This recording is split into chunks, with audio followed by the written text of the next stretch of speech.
ஆக்சுவலாக இப்போ இந்த ஒன்று இந்தியா தமிழ் மூலமாக ஏகப்பட்ட அரசியல் பேசணும்.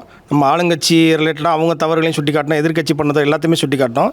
இதில் வந்து ஆக்சுவலாக ஒரு விஜய் ரசிகனாகவும் ஒரு டிவிக்கோட ஒரு தொண்டராகவும் என்னுடைய பதிவு என்னென்னா, ஆக்சுவலாக எங்கள் சைடு இருக்கக்கூடிய மிகப்பெரிய தவறு வந்து அவர் மேலே காட்டுற அந்த அதீத அன்பு அந்த அளவுக்கு வேணாம்.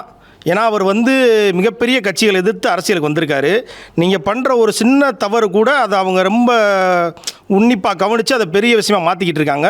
ஸோ அந்த அளவுக்கு வேணாம். அந்த மரத்து மேலே இருந்து டிரான்ஸ்ஃபர் இது மாதிரி விஷயங்களை பண்ணாமல் இனி வரும். ஏன்னா கண்டிப்பாக இனி அடுத்தும் போவார், ஒவ்வொரு மாவட்ட வாரியாக போவார். இது போன்ற செயல்களில் ஈடுபடாமல் முறையான விதிமுறைகளை பின்பற்றி அவரை தொடர்ந்து அவர் கூட அரசியல் பயணித்தாலே போதும்னு இளைய தலைமுறைகிட்ட கேட்டுக்கிறேன்.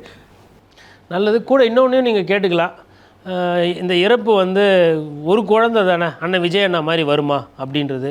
அப்புறம் ஓவர் இமோஷ்னலாக போய் அண்ணா சாப்பிட்டீங்களாண்ணா, அண்ணா கஷ்டமாக இருக்குண்ணாப்பா, அதெல்லாம் வந்து கொஞ்சம் ஓவர் டூ பண்ணுற மாதிரி இருக்குது. சினிமாவுக்கு திருப்பி மறுபடியும் சினிமாவுக்கு எடுத்துகிட்டு போகிற மாதிரி இருக்குது. அவ்வளோ பெரிய பாதிப்பு விஜய் அண்ணாக்கு கிடையாது. ஃபஸ்ட்டு அதை புரிஞ்சுக்கணும். விஜய் அவர்கள் ரசிகர்கள் மக்களுக்கு தான் பெரிய பாதிப்பு இருக்குது, எல்லா அரசியல் கட்சிகளாலும் எல்லா அரசியல் ஆளுமைகளாலும். அதை உணர்ந்தாவே ஃபஸ்ட்டு வந்து நம்ம அடிப்படையில் நம்ம வீட்டில் ஒரு பிரதிநிதி, நம்ம குடும்பத்தை நம்ம பார்க்குறோமா, ஒழுங்காக இருக்கா, அப்பா அம்மாவை கரெக்டாக பார்க்குறோமா, அந்த புரிதல் ஃபஸ்ட்டு நீங்கள் பூர்த்தி செய்தால் தான், எல்லா கட்சிக்காரும் எல்லாருமே இளைஞர்கள் அதை பூர்த்தி செய்தால் தான் அதுக்கப்புறம் அரசியல் முறையாகப்படும். அதுக்கப்புறம் தான் கேள்விகள் கேட்க முடியும்.